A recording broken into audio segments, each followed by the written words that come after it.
El alcance del control sobre laudos arbitrales en razón de la naturaleza del arbitraje. Para hablar del control de los laudos arbitrales se debe tener en cuenta que estos se fundamentan en la voluntad de las partes contratantes y gozan del reconocimiento por parte del Estado. Este reconocimiento se basa en el principio de habilitación, permitiendo que las partes pacten que un tercero decida sobre las controversias que surjan y que tales decisiones sean vinculantes para las partes sin que se requiera la revisión de otro. Por lo tanto, el control por parte de los jueces sobre laudos arbitrales debe hacer referencia al cumplimiento de lo pactado. De otra parte, se afirma que el desarrollo del arbitraje se da por el reconocimiento del estado de arbitraje, donde se han respetado los principios del debido proceso. Finalmente, a lo largo de la historia, el arbitraje ha sido criticado por la tendencia de los árbitros a considerarse más justos que la ley misma. Sin embargo, se requiere el reconocimiento del Estado como un mecanismo que permita resolver controversias. Asimismo, los laudos arbitrales deben ser objeto del control cuando la decisión fuera intolerable para el sistema jurídico, por lo que los recursos interpuestos contra los laudos deben hacer referencia al cumplimiento del pacto y a los principios del debido proceso, o con el fin de controlar aquellas decisiones que violen los principios esenciales del ordenamiento. El control del laudo a través del recurso de apelación. Dentro de la historia del arbitraje es fundamental resaltar que en el derecho romano no existían las apelaciones de los laudos arbitrales. No obstante, la existencia de un pacto arbitral no excluía el derecho de acudir a la jurisdicción. Por lo tanto, para evitar tal hecho se pactaba una pena que en muchos casos excedía el valor de la controversia, generando así una desmotivación a las partes para violar el pacto arbitral. Históricamente ha existido varios periodos en los que se reconoce la posibilidad de acceder a la apelación de los laudos arbitrales, como por ejemplo en la Constitución de Cádiz en España, la cual contemplaba la posibilidad de que las partes que acudían ante el laudo arbitral se reservaban el derecho de apelar.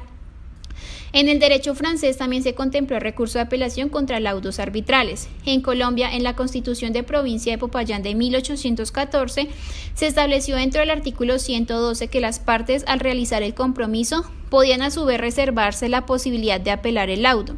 A su vez, en la Constitución de Cundinamarca de 1815, se estableció que las decisiones de los arbitrios podrían ser apelables. Actualmente en el derecho francés y chileno se ha establecido que los laudos arbitrales internos o domésticos podrán ser apelados ante el juez en los casos en que las partes así lo hayan pactado. De acuerdo a lo anterior, se puede establecer que a lo largo de la historia se ha reconocido la posibilidad de que los laudos puedan ser apelados ante el juez estatal y a su vez las diferentes legislaciones han establecido que la apelación se dará cuando las partes lo estipulen o no. Lo anterior protege el principio de habilitación, puesto que lógicamente son las partes las que deciden si hay o no lugar para la apelación. No obstante, en cuanto a las dos reglas que ha consagrado la apelación, esto es, que la misma proceda a falta de acuerdo contrario o que la misma proceda si existe acuerdo en tal sentido, por lo tanto no tienen la misma dimensión respecto de los principios de arbitraje.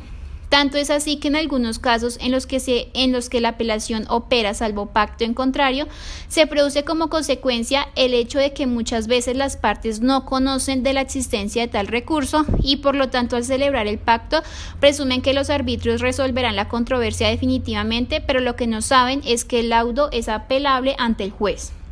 La posibilidad de establecer la apelación de laudos arbitrales ante un juez estatal podrá ser establecida en el arbitraje nacional o doméstico. No obstante, es un poco más compleja en el ámbito internacional, puesto que el arbitrio no es un juez de Estado de la sede del arbitraje. A manera de ejemplo, en los negocios internacionales no existe un determinado juez estatal el cual deba conocer del conflicto, sino que por el contrario existe una variedad, puesto que cada juez de un Estado es quien tiene alguna relación con un negocio jurídico que puede ser competente dependiendo de la legislación del Estado. Por lo tanto, no existe un juez que naturalmente pueda resolver el conflicto, esto es a nivel internacional. Tampoco es coherente acudir al juez de la sala del tribunal arbitral para que decida sobre la apelación, puesto que la sede no tiene ninguna relación con el conflicto.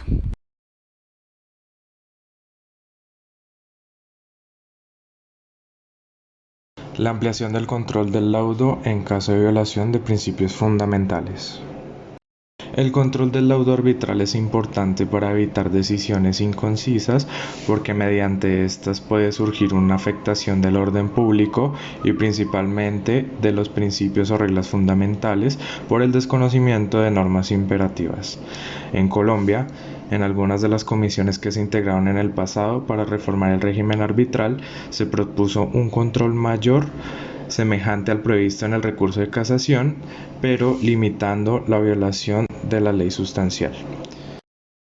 Siempre debe ser posible que el Estado ejerza el control para evitar que puedan producir efectos aquellas decisiones que controviertan los principios fundamentales de este.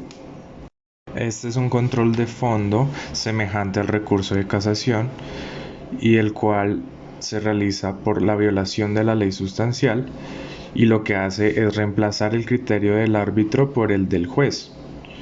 Es importante afirmar que también existen decisiones judiciales equivocadas y estas decisiones pueden afectar los principios mismos del sistema jurídico, por lo tanto no se podrían llevar a cabo. Sin embargo, el legislador reconoce las decisiones de los árbitros porque las mismas son un sistema legítimo de administración de justicia. El reconocimiento del legislador parte de la base de que dicha decisión no atenta contra principios fundamentales del ordenamiento jurídico. La Corte Constitucional ha reconocido la posibilidad de realizar la acción de tutela contra los laudos arbitrales fundada en el hecho de que estos mismos constituyen una sentencia judicial. Por lo tanto, en la sentencia SU 500 de 2015, la Corte Constitucional reitera en la tesis sostenida en otras providencias en las que señala que las causales de tutela en materia arbitral deberían interpretarse de la siguiente manera. Primero, la estabilidad jurídica de los laudos arbitrales. Segundo, el carácter excepcional y transitorio de la resolución de conflictos mediante el arbitraje. Tercero, el respeto por la voluntad de las partes al someter la resolución de sus controversias a un particular específicamente habilitado para ello y no a los jueces estatales. Y cuarto, el respeto por el margen de decisión autónoma de los árbitros que no ha de ser invadido por el juez de tutela y le impide a éste pronunciarse directamente sobre el fondo del asunto sometido a arbitramiento. Hay que aclarar que estos son casos excepcionales por la vulneración de un derecho constitucional y se debe realizar de esa manera, como lo consagra en la sentencia anteriormente mencionada. Por último, dicho control no se encuentra consagrado como causal de anulación de laudos nacionales, por lo tanto podemos determinar que la acción de tutela es subsidiaria del recurso de anulación, pero la Corte en esta sentencia le da la facultad para acudirse a ella directamente. Por lo tanto, está claro que existe la posibilidad de que en un mismo tema se aborde en forma diferente por el juez de anulación y el juez constitucional. ¿Por qué se realiza esto? Precisamente para evitar los riesgos de las decisiones inconsistentes. La posibilidad de control por vía de la tutela respecto de los laudos en arbitrajes internacionales. La Corte Constitucional ha conocido acciones de tutela en contra de los laudos arbitrales para analizar si se presentaban causales para privar de efectos vía tutela una decisión judicial. En relación a esta materia surge la siguiente pregunta. ¿Deben tratarse de la misma manera los laudos nacionales y los laudos internacionales? Primero, deben distinguirse, ya que existen diversas razones que los diferencian, pues de una parte está el origen de la función que ejercen los árbitros y de otra, el alcance de los recursos disponibles contra los laudos arbitrales. Por lo que respecto a la primera distinción, es claro que en el ámbito doméstico, en virtud del artículo 116 de la Constitución Política, los árbitros ejercen jurisdicción porque así lo prevé la Carta, lo que en el ámbito internacional no sucede, ya que es común que un arbitraje internacional se desarrolle en un país que no tiene relación con el conflicto y las partes.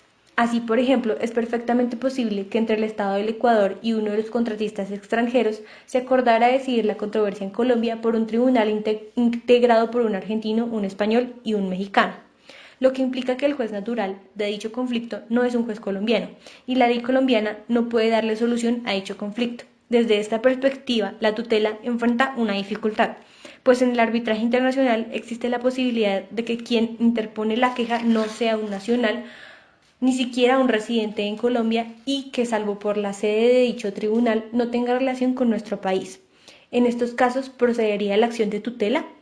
Para esto, en materia internacional, la Ley 1563, siguiendo el modelo de UNCITRAL, establece como causal de anulación que el laudo sea violatorio del orden público internacional del que hacen parte derechos constitucionales fundamentales, lo que quiere decir que la mejor forma de proteger dichos derechos es a través del recurso de anulación.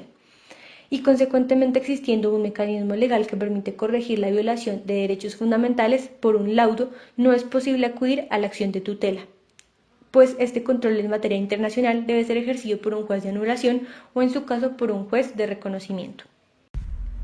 La situación particular de los laudos de inversión. Es importante señalar que los laudos de inversión son aquellos que tienen como misión ejecutar el debido procedimiento con el fin de resolver disputas entre inversores extranjeros y estados anfitriones.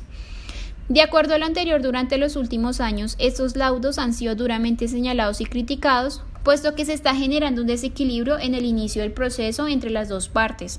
Además, la falta de imparcialidad y la falta de coherencia en las decisiones tomadas genera para las partes una insatisfacción y una vulneración a lo que se denomina el debido proceso y la igualdad entre las mismas, puesto que quienes actúan como arbitrios en muchos casos actúan como apoderados en casos en que se discuten el mismo tipo de situaciones de las cuales deben fallar como arbitrios. Se critica además la falta de transparencia del proceso, puesto que no se es consciente con los principios que deberían guiar el actuar de las autoridades públicas frente a los ciudadanos.